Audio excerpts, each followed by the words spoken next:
Hello मेरे प्यारे साथियों, नमस्कार। स्वागत है आपका अपने इस प्यारे से वीडियो में। आज की इस वीडियो में हम जीव विज्ञान के काफ़ी इंपॉर्टेंट प्रश्न देखने वाले हैं, जो किसी भी एग्जाम की आप तैयारी करें उसके लिए महत्वपूर्ण है। एसएससी हुआ, आरआरबी ग्रुप डी हुआ, मतलब रेलवे के एग्जाम हो, एसएससी के एग्जाम हो, कोई भी एग्जाम हो, महत्वपूर्ण है। तो वीडियो अंत तक जरूर देख कर जाइएगा। चलिए स्टार्ट करते हैं पहले प्रश्न के साथ। चलिए, तो पहले हम लोग देखने वाले हैं यहाँ पर मानव शरीर क्रिया के बारे में। ठीक है, देखिए, मनुष्य के जीवन काल में कितने दांत 2 बार विकसित होते हैं? तो 20 दांत। कितने दांत? 20 दांत जो होते हैं मनुष्य के जीवन काल में कितने दांत 2 बार विकसित होते हैं? तो 20 दांत ऐसे होते हैं। ठीक है, याद रखिएगा। मानव शरीर में पाचन का अधिकांश भाग किस अंग में संपन्न होता है? तो छोटी आंत में संपन्न होता है। मनुष्य में पाचन क्रिया कहाँ से प्रारंभ होती है? तो मुख से प्रारंभ होती है। मनुष्य में जो कहाँ से, मुख में ही पहले भोजन लेंगे तो पाचन क्रिया मुख से ही क्या हो जाती है? प्रारंभ हो जाती है। ठीक है, अगला प्रश्न देखिए, सर्वप्रथम रक्त परिसंचरण तंत्र का अध्ययन किसने किया था? तो हार्वे ने किया था। किसने किया था प्यारे साथियों? हार्वे ने। पेस मेकर का संबंध किससे है? तो हृदय से। पेस मेकर का संबंध किससे? हृदय से। पेस मेकर का कार्य क्या होता है? दिल की धड़कन प्रारंभ करना। दिल की धड़कन प्रारंभ करना पेस मेकर का क्या होता है? कार्य होता है। ठीक है, इस बात को आप याद रखेंगे अच्छे तरीके से। गति प्रेरक किससे संबंधित है? हृदय से। गति प्रेरक किससे संबंधित है? हृदय से। किनकी भित्तियों पर रक्त द्वारा डाले गए दबाव को रक्त दाब कहते हैं? रक्त दाब, ब्लड प्रेशर कहते हैं? धमनी के, धमनी द्वारा। ठीक है, धमनी द्वारा। सोते समय रक्त दाब में क्या परिवर्तन होता है? घटता। जब सो जाता है कोई व्यक्ति तो उसमें दाब जो होता है, रक्त दाब, वो क्या हो जाता है? घट जाता है। ठीक है, अगला देखिए, मानव रुधिर का पीएच कितना होता है? 7.4 होता है। याद रखिएगा, सच्चा होता है। मानव रुधिर है, मानव का रक्त है, तो याद रखिएगा सच्चा है। सच्चा मतलब 7.4। ठीक है, आगे देखते हैं क्या। मानव रक्त प्लाज्मा में प्राय पानी की प्रतिशत मात्रा में कितनी भिन्नता होती है? तो 80 से 82% में। ठीक है, याद रखिएगा। आगे बढ़ते हैं, देखिए क्या आगे है प्यारे साथियों। यहाँ पर देखेंगे, अगला क्या है, रक्त में पाई जाने वाली धातु है क्या होती है? एफ लोहा होती है। एफ मतलब लोहा होती है। ठीक है, आगे देखते हैं। रक्त का शुद्धिकरण कहाँ होता है? तो किडनी में होता है। जो रक्त का शुद्धिकरण कहाँ होता है? किडनी में होता है। अधिकतम पोषक तत्व रक्त में कहाँ अवशोषित किए जाते हैं? तो छोटी आंत में अवशोषित किए जाते हैं। लार में कौन सा एंजाइम पाया जाता है? तो टाइलिन एंजाइम पाया जाता है। कौन सा एंजाइम? Ptyalin enzyme. पेट में भोजन को पचाने के लिए किसकी खास आवश्यकता होती है? तो एंजाइम की खास आवश्यकता होती है। आगे बढ़ते हैं, देखिए क्या आगे यहाँ पर। लार किसके पाचन में सहायक होता है? तो स्टार्च के पाचन में सहायक होता है। मानव क्या महाशय में अम्ल एक्स उत्पन्न होता है जो भोजन के पाचन में सहायता करता है? एक्स है क्या है? हाइड्रोक्लोरिक अम्ल है। मतलब यहाँ पर एक्स क्या था, यहाँ पर ये पूछा है तो हाइड्रोक्लोरिक अम्ल है, HCl होता है। ठीक है, याद रखें। कैप्स चक्र में किसका संश्लेषण होता है? पायरुविक अम्ल का, पायरुविक एसिड का होता है। मानव शरीर में खून के शुद्धिकरण की प्रक्रिया को कहते हैं? डायलिसिस कहते हैं। पूरा याद करवा दूंगा, इसकी गारंटी है। वीडियो को अगर एक बार नहीं समझ में आता है, 2 बार 3 बार देख लीजिए, आपको पूरा याद हो जाएगा। ठीक है, अच्छे से याद रखिएगा। मानव शरीर में खून के शुद्धिकरण की प्रक्रिया को कहते हैं? तो डायलिसिस कहते हैं। पेप्सिन बदल देता है प्रोटीन को पॉलीपेप्टाइड में। ठीक है, याद रखिएगा, पेप्सिन बदलता है। पाचन क्रिया में प्रोटीन किस पदार्थ में बदल जाता है? एमिनो अम्ल में बदल जाता है। किसमें? एमिनो अम्ल में बदल जाता है। वह अंग कौन सा है जो मानव शरीर में ग्लाइकोजन के रूप में कार्बोहाइड्रेट का जमा करता है? तो याद रखिएगा, यकृत है। क्या है? यकृत है। ठीक है, आगे बढ़ते हैं, देखिए क्या है। पित्त किसके द्वारा पैदा किया जाता है? यकृत द्वारा किया जाता है। पित्त जमा होता है कहाँ पर? तो पित्ताशय में जमा होता है। ठीक है, पित्त पित्ताशय में जमा होता है। स्वस्थ मनुष्य का रक्तचाप सिस्टैलिक और डायस्टालिक होता है 120 mm से 80 mm तक। दौड़ लगाते समय मनुष्य का रक्तचाप क्या होता है? बढ़ जाता है। दौड़ लगाते समय मनुष्य का रक्तचाप बढ़ जाता है। सामान्य जीवन काल में मनुष्य का हृदय लगभग कितनी बार धड़कता है? तो 2 अरब बार धड़कता है। ठीक है, मानव शरीर में हृदय का कार्य क्या होता है? पंपिंग स्टेशन की तरह करना, पंपिंग स्टेशन की तरह।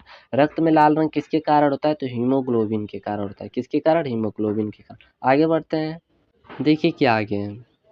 हीमोग्लोबिन में होता है क्या होता है? तो लोहा होता है। क्या होता है? लोहा। शरीर में हीमोग्लोबिन का कार्य क्या है? ऑक्सीजन का परिवहन करना, मतलब ऑक्सीजन को ले जाना। ठीक है, शरीर में हीमोग्लोबिन का कार्य ऑक्सीजन का परिवहन करना होता है। हीमोग्लोबिन किसका महत्वपूर्ण घटक है? तो आरबीसी का महत्वपूर्ण घटक है। ठीक है, हीमोग्लोबिन का कार्य ऑक्सीजन ले जाना, हीमोग्लोबिन का कार्य ऑक्सीजन ले जाना होता है। किसकी सहायता से रक्त द्वारा ऑक्सीजन ले जाया जाता है? तो लोहित कोशिकाओं के द्वारा, लोहित कोशिकाओं के द्वारा। ठीक है, जब कोई भारी पदार्थ मानव रुधिर प्रणाली में प्रविष्ट होता है तो प्रतिक्रिया कौन प्रारंभ करता है? तुरंत WBC कहेगा चलो बाबू स्टार्ट करो। ठीक है, आगे बढ़ते हैं, देखिए क्या आगे आगे देखेंगे यहाँ पर। लाल रक्त कणिका आरबीसी कहाँ उत्पन्न होती है? तो अस्थि मज्जा में। बहुत इंपॉर्टेंट प्रश्न करवा रहा हूँ मेरे भाई, आप लोग ध्यानपूर्वक पढ़ते जाइए, क्योंकि आप याद कर लेंगे तो आप कोई भी किसी भी एग्जाम में साइंस के क्वेश्चन आएंगे तो उसको फाइट कर जाएंगे, ठीक है। तो इस चैनल पर हर तरह की वीडियो अपलोड कराए जाते हैं। फिजिक्स की वीडियो अपलोड हो चुकी है, आप लोग अभी नहीं देखे तो देख लीजिएगा, और केमिस्ट्री की वीडियो अपलोड कर दी गई है, बायोलॉजी की भी कर दी जाएगी, मतलब हर सब्जेक्ट को आपको इस चैनल पर मिल जाएगा, ठीक है। चलिए आगे बढ़ते हैं।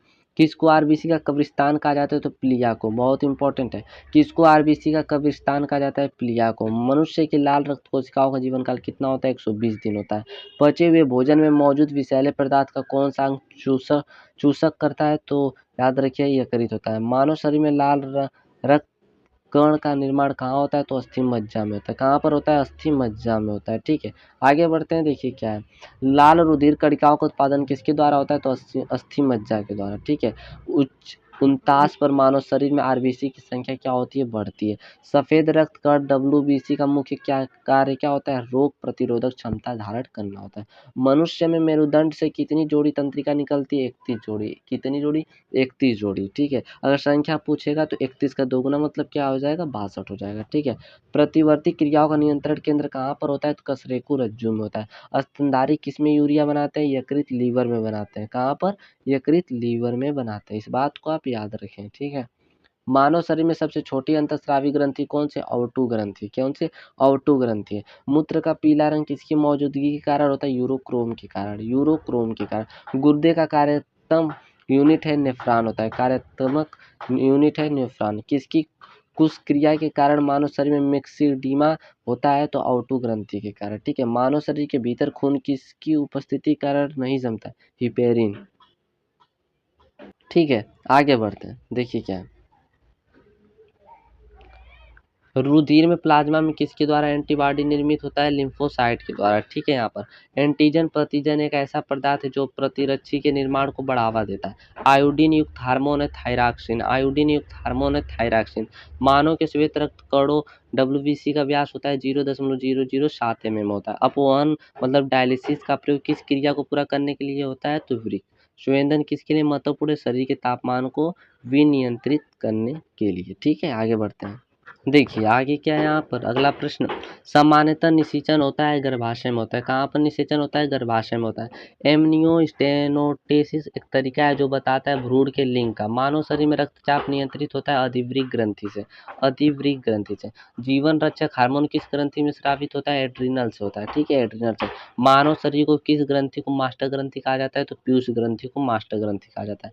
मनुष्य के शरीर की सबसे छोटी ग्रंथि पिट्यूटरी ग्रंथि होती है, जो कि कहाँ पाई जाती है? मस्तिष्क में। गर्भाशय में शिशु के विकास की जानकारी हेतु किसका प्रयोग किया जाता है? अल्ट्रासाउंड का प्रयोग किया जाता है। किसका प्रयोग किया जाता है? अल्ट्रासाउंड का प्रयोग किया जाता है, ठीक है। आगे देखिए, भ्रूण के विकास के लिए किस अंग के द्वारा खाद की पूर्ति की जाती है? बीजांडासन द्वारा होती है। स्त्रियों की नसबंदी को कहा जाता है ट्यूबेक्टोमी कहा जाता है, ट्यूबेक्टोमी, ठीक है। आगे देखिए, गाय और भैंस के थनों में दूध उतारने के लिए किस हार्मोन की सुई लगाई जाती है? ऑक्सीटोसिन नामक हार्मोन की। ऑक्सीटोसिन नामक हार्मोन की। थायराइड ग्रंथि में थायरॉक्सिन स्रावित करने के लिए उत्तेजित करने वाला अंतःस्रावी हार्मोन कौन सा है? तो टीएसएच होता है। कौन सा होता है? टीएसएच होता है, ठीक है। मायोग्लोबिन में कौन सी धातु होती है? तो तांबा होती है। कौन सी धातु होती है? तांबा धातु होती है, ठीक है। याद रखिएगा। आगे बढ़ते हैं, एक वयस्क पुरुष के लिए सामान्य हीमोग्लोबिन मात्रा प्रति 100 ml रक्त है 14.5 ग्राम, ठीक है। मानव शरीर का सामान्य तापमान होता है 36.9 डिग्री सेल्सियस, जो कि 37 डिग्री सेल्सियस आप बोल सकते हो। कितना? 37 डिग्री सेल्सियस समान होता है। कि शारीरिक प्रक्रम में प्रोथ्रोम्बिन का संबंध है रक्त जमाव से। शरीर में सबसे बड़ी अंतःस्रावी ग्रंथि कौन सी? अवटु, जो कि थायराइड होती है, ठीक है। कौन सा हार्मोन लड़ो उड़ो हार्मोन कहलाता है? एड्रीनेलिन। एड्रीनेलिन हार्मोन कहलाता है, लड़ो उड़ो हार्मोन कहलाता है। इंसुलिन है एक प्रकार का हार्मोन। इंसुलिन क्या? एक प्रकार का हार्मोन है। कौन सा पदार्थ मानव शरीर में सबसे अधिक कठोर होता है? दंतवलक होता है, दंतवलक। किस कोशिका में इंसुलिन स्रावित होता है? तो बीटा कोशिका में। किस कोशिका में? बीटा कोशिका में होता है, ठीक है। याद रखिएगा। आगे देखते हैं क्या यहाँ पर है। देखिए, इंसुलिन उत्पादित होता है पैनक्रियाज द्वारा। ऑक्सीजन की उपस्थिति में सुक्रोज का CO2 एवं जल में ऊर्जा निर्मुक्त होने के साथ पूर्ण रूपांतरण होने को कहते हैं वायु शोषण कहते हैं। हमारी छोड़ी हुई सांस की हवा में CO2 की मात्रा लगभग कितनी होती है? 4% होती है। हृदय वंचित है ऐच्छिक पेशी से। हृदय वंचित है ऐच्छिक पेशी से। किससे? ऐच्छिक पेशी से। मनुष्य में त्वचा किस स्थान पर सबसे अधिक मोटी होती है? तलुए में। सबसे अधिक मोटी होती है तलुए पर। मानव शरीर का सबसे बड़ा अंग कौन सा होता है? फेफड़ा होता है। मानव शरीर का सबसे बड़ा अंग फेफड़ा होता है। मानव त्वचा को रंग देने वाला वर्णक है मेलानिन है। मेलानिन है। कंडरा जोड़ता है पेशी की हड्डी को। पेशी को हड्डी से। पेशी को हड्डी से जोड़ता है। ठीक है, कंडरा मतलब टेंडॉन जिसे बोलते हैं। मानव शरीर में कौन सी ग्रंथि ऐसी है जिसका संबंध शरीर की उत्तेजना से है? तो अधिवृक्क ग्रंथि है। कौन सी है? अधिवृक्क ग्रंथि है। अधिवृक्क ग्रंथि। आगे देखते हैं क्या है। आदमी को कंठ के किस भाग में ऑटो ऊर्ध्व एडम्स एप्पल कहा जाता है? थायराइड उपास्थि को। ठीक है, मानव का मस्तिष्क लगभग कितने ग्राम का होता है? 1350 ग्राम का होता है। मानव शरीर में सबसे लंबी अस्थि उरु अस्थि होती है। कौन सी अस्थि? उरु अस्थि। मुख्यतः इसकी उपस्थिति के कारण मानव शरीर उच्च वायुमंडलीय दाब के अंतर्गत भी बिना कुचला रहता है कोशिकाओं में तरल। ठीक है, आँख के रेटिना की परंपरागत कैमरा का निम्नलिखित में से किस भाग से तुलना की जा सकती है? फिल्म से। किससे? फिल्म से। आगे बढ़ते हैं। आगे देखिए, यहाँ पर देखिए, रक्त जमने में किस तत्व की मुख्य भूमिका होती है? तो कैल्शियम Ca की होती है। मनुष्य में सामान्य निर्णन फास्टिक रुधिर शर्करा स्तर प्रति 100 ml रुधिर होती है तो 80 से 100 mg। ठीक है, अधिक ऊंचाई पर मानव शरीर में लाल रक्त कणिकाएं संख्या में बढ़ जाएंगी, याद रखिएगा। मानव रुधिर में कोलेस्ट्रॉल का सामान्य स्तर होता है 140 से 180। ठीक है, यदि किसी व्यक्ति को रुधिर वाहिका की त्रिज्या कम हो जाए तो उसका रक्तदाब क्या हो जाता है? तो बढ़ जाता है, याद रखिएगा, बढ़ जाता है। आगे देखते हैं यहाँ पर क्या दिया आगे। मानव शरीर के किस अंग में लसिका कोशिकाएं बनती है? तो दीर्घ अस्थि में। दीर्घ अस्थि में। स्तनपाइयों में श्वेत ग्रंथियां मूलतः संबंधित है ताप नियमन से। मानव हृदय में कक्ष की संख्या है तो 4 होती है। कक्ष की संख्या 4 होती है। मधुसूदनी अंतस्राव एक है तो ग्लाइकोलिपिड है। ग्लाइकोलिपिड है। ठीक है, मानव शरीर में पैरों की हड्डियां हैं फेबुला एवं टीबिया। फेबुला एवं टीबिया है। ठीक है, गर्भाशय के लिए वैकल्पिक शब्द क्या है? तो यूट्रस है। यूट्रस एक वैकल्पिक शब्द होता है। ठीक है, आगे देखिए। हीमोग्लोबिन की अधिकतम बंधुता होती है ऑक्सीजन के लिए। कौन सी ग्रंथि से हार्मोन का स्राव करती है? एड्रीनल ग्रंथि। एड्रीनल ग्रंथि। ठीक है, याद रखिएगा। मानव शरीर में हार्मोनों में से कौन सा रक्त कैल्शियम और फास्फेट को विनियमित करता है? परावटु हार्मोन। परावटु हार्मोन। मानव में शरीर के किस भाग में शुक्राणु डिंब को निषेचित करता है? तो डिंब वाहिनी नली में, जिसे फैलोपियन कहते हैं नली में। ठीक है, आगे देखिए क्या यहाँ पर है। आगे देखेंगे, जब वृक्क कार्य करना बंद कर दे तो कौन सा पदार्थ जमा होता है? रक्त में नत्र जनित अपशिष्ट पदार्थ जमा होता है। जब एक व्यक्ति वृद्ध हो जाता है तो सामान्यतः उसका रक्त का दाब क्या हो जाता है? तो घट जाता है, याद रखें। मानव शरीर में पुच्छ कौन सी संरचना में संलग्न होता है? तो वृद्धांत्र में। किस प्रक्रिया द्वारा ऑक्सीजन शोषण के दौरान रुधिर में प्रवेश करती है और फिर से छोड़ती है? तो परासरण के द्वारा। ठीक है, किसके द्वारा? परासरण के द्वारा। आगे देखते हैं क्या यहाँ पर है।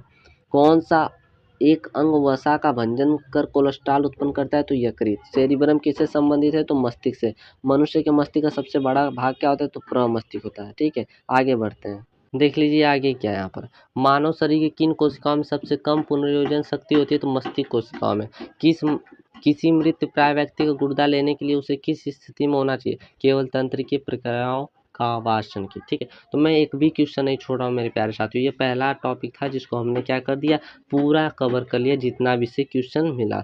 अब अगला टॉपिक अगले दिन अगले वीडियो में मिलेगा आपको रक्त समूह का। ठीक है, तो आप इस वीडियो के लिए तैयार रहिएगा। तब तक के लिए धन्यवाद। अगर आपको वीडियो पसंद आया हो प्यारे साथियों तो आप जरूर एक बार लाइक सब्सक्राइब कर जाइएगा प्यारे साथियों। ठीक है, तो उम्मीद करता हूँ आपको मस्त लगा होगा, ज़बरदस्त लगा होगा। तो धन्यवाद, मिलते हैं फिर हम नेक्स्ट वीडियो में।